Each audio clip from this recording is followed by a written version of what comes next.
Alright YouTube, I'm back here for a quick one. I thought I'd get off my ass and give you a little bit of something here. This is the Hemingway steady rest for the Boxford AUD. The job is going to, it involves basically taking some of the parts from the Hemingway kit.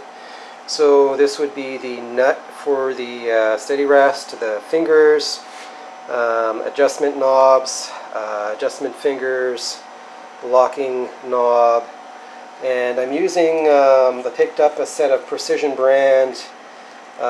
This is basically, I think it's a phosphoric acid bluing kit, and yeah, I picked this up at my local KBC supplier. I have never tried it. I'm going to give it a shot. This works out. Now, what I did do is I took these parts and I sandblasted them, because apparently you get a better finish, a bluing finish, if you sandblast them. So I just put them through the sandblaster, and they came out looking really good. These are steel, but as you can see, I don't know how well it picks up on the camera, but it's a pretty nice sandblasted finish. And even the knurling, maybe I can zoom in, maybe that works. There we go, yeah, so there you can kind of see what the finish looks like.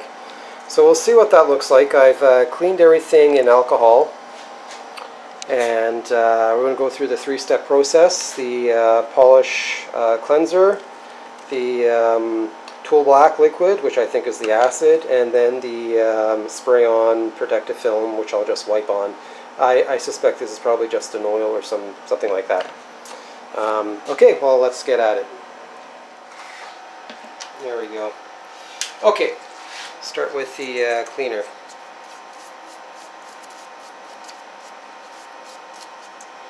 Cleaner is interesting. It actually kind of foams up a bit. I don't know if you can see that. Maybe it's starting a reaction of some kind, or it's just soap. Who knows? But anyway, maybe I should have read the instructions. Jeez, wouldn't that be something? Crap. Let me take a quick peek here. What does it say? Dilute. Oh, I'm supposed to dilute this with water. Oops, shit. Okay, when I do that, I'll be right back. Okay, there I'm back.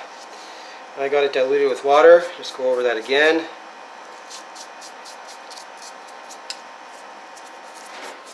Alright.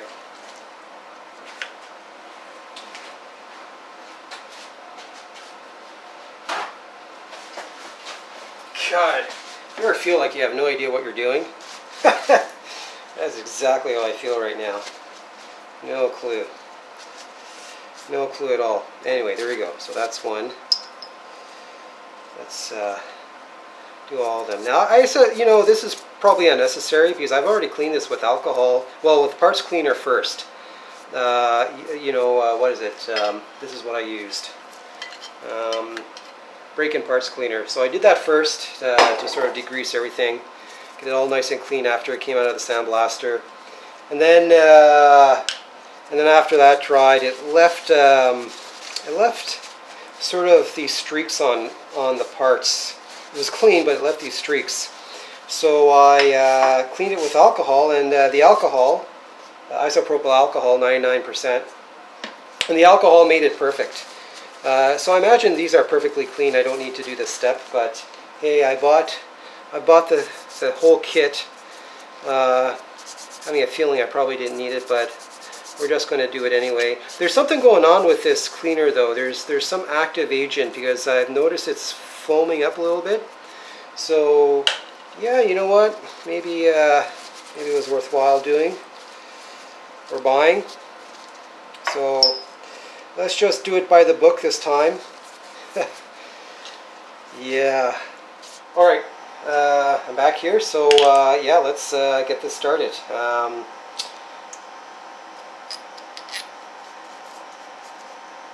Yeah, it seems really blotchy. Eugh. Not sure I like this. Let's see what happens here. It does say to wait for 60 seconds, so I guess that's what I'll do.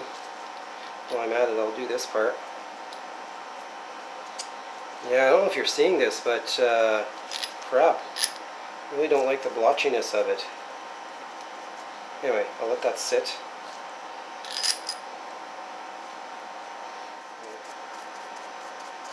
Maybe I gotta go over it twice. We'll see.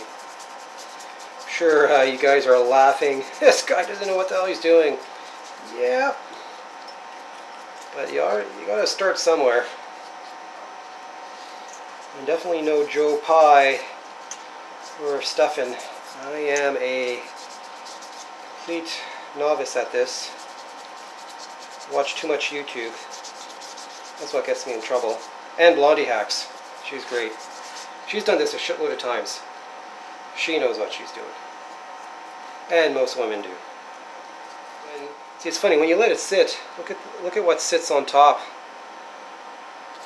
So just clean that up and then it goes really black. So it definitely needs to be agitated more. Yeah, so I'm going to neutralize all this in water now and go from there.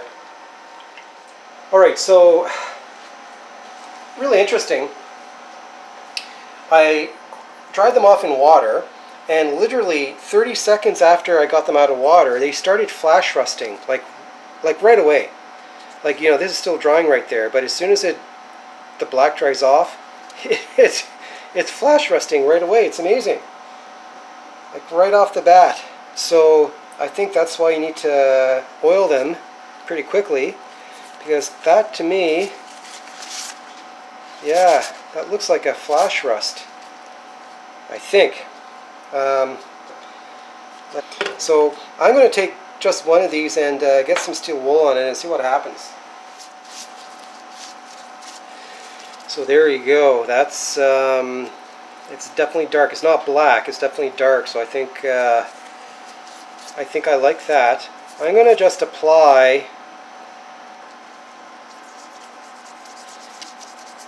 Yeah, that looks quite nice.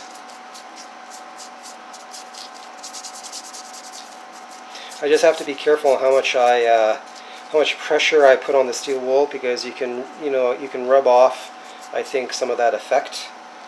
I want to get a clean. All right, I'm back. Finally, it took a while there to clean off all that flash rusting, but this is what it looks like without the flash rusting. So it looks a lot more normal. It's not as black as it was when I originally applied the tool black liquid. So don't get too excited when you apply that and it looks totally black. That's not what it's going to look like, because as soon as you wipe it off or put it in water and neutralize it, you're left with this kind of a dark metal look. So I think that's the bluing effect that they're talking about. And once you get some oil on it, it does look darker. So this is an unoiled part right there, and this is an oiled part. This oiled part is still wet, but I'll wipe it here for you. And yeah, you know what? That looks really nice. That looks really nice. I'm good with that. It's even. It's not blotchy anymore. Looks really good. I can live with that. Alrighty, so finally got her painted up and assembled. So this is what the blackened, I suppose, parts look like installed in the steady rest. And I think the combination of the colors look really, really good, and it's going to prevent any kind of rusting happening. But anyway, so there you go. There's the nut, the bottom. Hopefully, this is a new camera setup, so mind my lack of coordination here. I'm just trying this upside down overhead a la Dudley Toolwright idea, which kind of frees up your hands to demonstrate stuff, because it's kind of hard to do a handheld and show things as well too. But yeah, the knobs came out really beautifully. Yeah, the fingers did as well too. I think it looks really good. The blackening or the bluing turned out way better than I expected, because after it was done out of the solutions, it looked a little paler than this. And then I came back the next day after it's set and dried. It looked quite a bit darker, quite almost black. It's a beautiful color. Don't know how long how it's going to hold up, but it looks pretty deep. It's pretty nice. But anyway, this this video really was to demonstrate the bluing product that I was using, first time that I ever used it, but also the Hemingway kit for the Boxford lathe. It didn't say anything about bluing the parts, but I thought, what, it might look good if I painted it and blued it. And anyway, this becomes now my new steady rest for the Boxford lathe. Anyway, hope that helped. See you next time.